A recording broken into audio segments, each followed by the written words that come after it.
last December, I left on Christmas to Ghana, and I was there for 4 weeks. And I actually got some trio grants and some help, so I'll kind of explain it as we go. I'm going to hit the next one. So I went to Ghana, it's in West Africa, and most of the time while I was there, I was along the coast. And the reason I chose this specific trip is because the professor who was taking us was from Ghana, so I thought that that would be a really cool experience. And never been out of the country before, had no clue where I wanted to go, but I was like, I want to go somewhere where I will be a total minority, and it worked. Go ahead. So some of the reasons I was able to go, I got a grant from Wisconsin, I got a trio grant, I got the Gilman International Scholarship, which I was awarded $4,000. It was extremely helpful. It's quite an application process, but I would say I got about $800 an hour, effectively. And lots of help from family and friends, and the whole process of the Gilman, I was able to be helped by Sherry, who will be talking to you later. So this was the group. There are 7 students, and then our professor. And he set it up so that each of us could choose an interest, and while we were there, we would study that interest. So we had culture, urban medicine, women's health, pollution, language. We learned about Pidgin English, and my specific choice was journalism. Some of the interesting things there, I have never been in a taxi before, so it was interesting to pile into a taxi where there's no seat back, your door, you have to hold it shut, there's no seat belts, and they're not like careful drivers. I suppose it would be similar to New York, but everyone there told us, never go to Nigeria, it's worse. I don't think I'll try a taxi there. But I thought it was interesting how they have like personal statements or Bible verses or whatever, and each taxi driver just kind of figures out what he wants to say.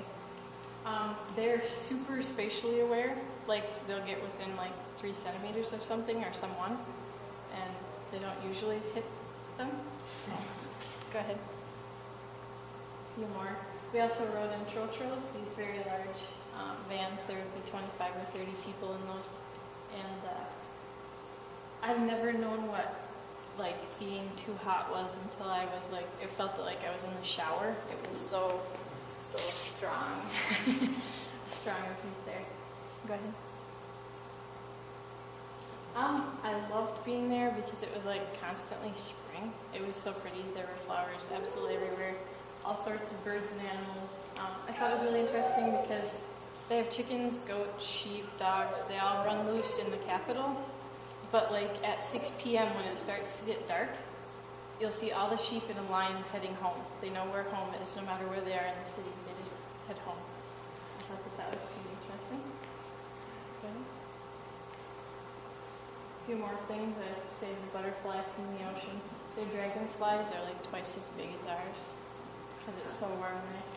And this is a crocodile. We went and stayed at a floating hotel, and they had about 40 crocodiles there, and we named that one Stevie. Okay. So this is what I actually went there to do.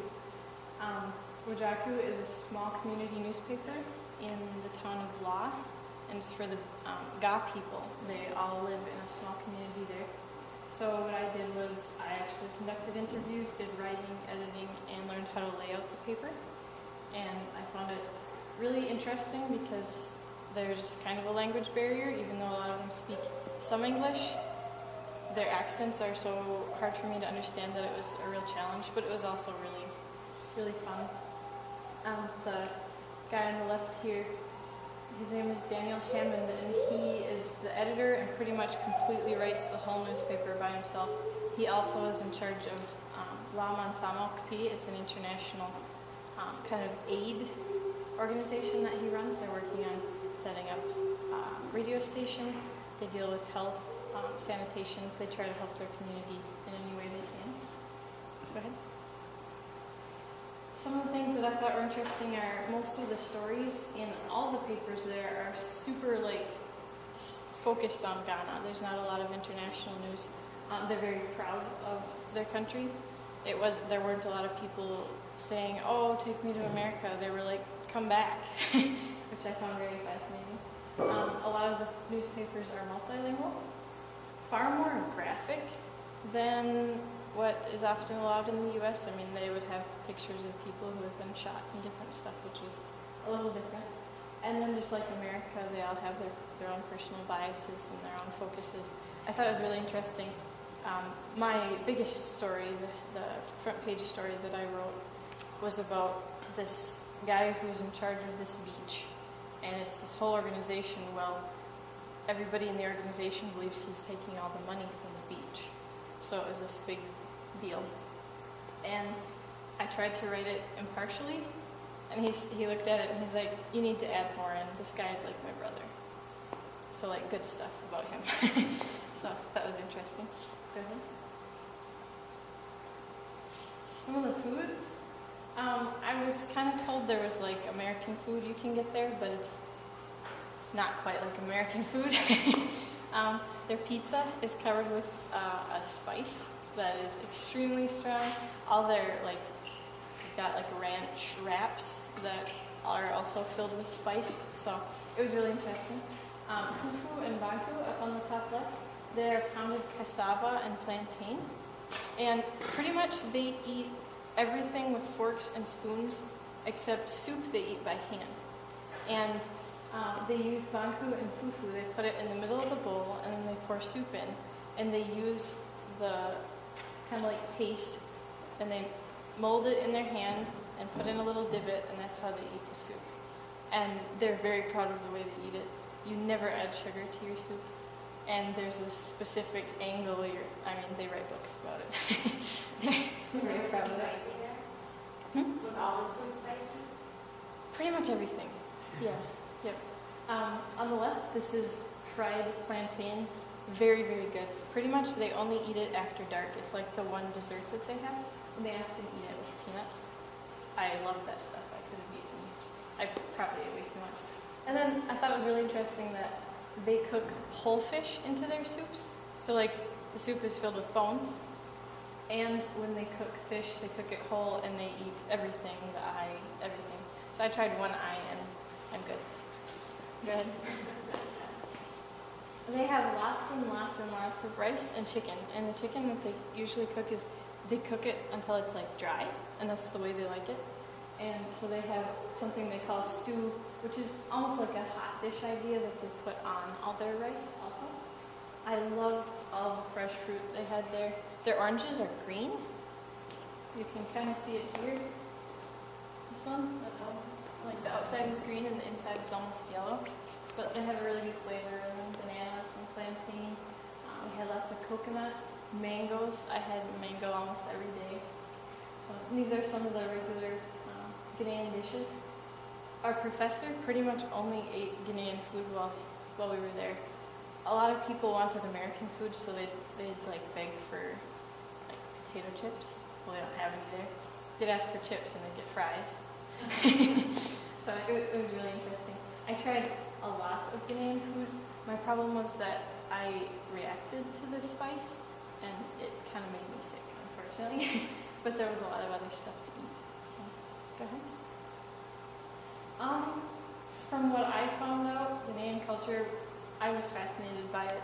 People are like instantly your friend. You don't even have to know each other's name to be friends. They're extremely helpful. I really enjoyed the top left photo was Makola Market. It's like acres and acres of sellers selling absolutely, you could find absolutely anything there. And our first day in Ghana, we got lost in the market. And we didn't have cell phones, so I was just trying to find white people because I knew that would be my group. So that was pretty interesting. We got to watch a whole community pull in the nets. They let the sea rest on Tuesdays, but other than that, they fish mostly at night, but they also bring in the nets. And off to the side are all the market women waiting to get the absolute freshest fish and take them back. We got to meet a couple of authors and journalists and visit with them a couple of times, and I thought that was very interesting. These are just some of the other experiences I had. We got to do batiking, which is stamping wax on cloth and then dyeing it. We got to go to Cocoon National Park. They have suspended bridges. They're about 300 feet above the ground, and I survived. Actually bought a shirt that says I survived. It was terrifying for me because I get really sick from motion, and some of the time the bridge would be like this. And I mean, there's holes in the nets. The wood that you're walking on is splintered, so I'm just kind of clinging to the sides. But I survived. We got to go to the inauguration of the new president, John Mahama, which was actually really interesting. We toured a couple of castles and learned about the slave dungeons and such. Learned some Ghanaian dance, learned how to pound people. And over on the bottom right, you can get, like, I chose that material and I took it to a seamstress and she made a dress for me. And it costs about, like, equivalent to $30, which that's more than I ever have spent on any clothes, but it was kind of cool. So, go ahead. What I gained from going abroad, it was so neat there. It was like, you can only dream about going abroad until you're abroad, and then you're like, I never want to leave. So I learned a lot about journalism and differences in journalism in other countries. Just new perspectives and traditions was really, really neat. Warm weather. It was their cooler season. It's Harmattan, so it's like a constant wind, so it's only like 95. And Only 95? yes. Oh, that's that hard one. Usually around here, I will get like a really bad migraine if it's super hot. I only got one headache there. It's like a different kind of, like it's so humid, it's not that bad. You just forget how hot it is because you're like pouring sweat and dying. Some of my classmates were talking about that. That's why all the kids over there are so respectful, is they have no energy because it's too hot. I doubt it. And I learned a lot of patience. If you go to a restaurant, because there's so few tourists there really, it'll take at least 2 hours to get food. So you kind of need to go like way before you're hungry. But got a lot of visiting in, so go ahead. So I kept our blog also, which is still up. I tried to keep it daily, but I think I got over a week behind because we were just constantly doing stuff. Most of the time I got maybe 5 hours of sleep because we were just, which was cool because who knows when I'll ever get back there. But I would recommend going abroad to anybody. Choose a place that you're not too sure about because I think you'll have some really cool experiences that you never dreamed of. And don't put it off just because you don't have the money. I do not have money. I found people who are willing to help me get there. And that's it. You guys have any questions? Or? That program's only offered J-term? Yep, at this point. And what the professor did is, because I got the Gilman Scholarship, I had to be abroad for 28 days. But he had other students who did not apply or could not apply for the scholarship, so they were there for about 3 weeks. So it's kind of whatever you can afford if you can't get the scholarship. What was the class that you took for that? It wasn't a specific class, it was just called Community Engagement in Ghana. But there was like a pre-class the semester before and a post-class, just like a 1 credit. What did you gain from the experience? So in total it was 6 credits. Any other questions? All right, well, thank you.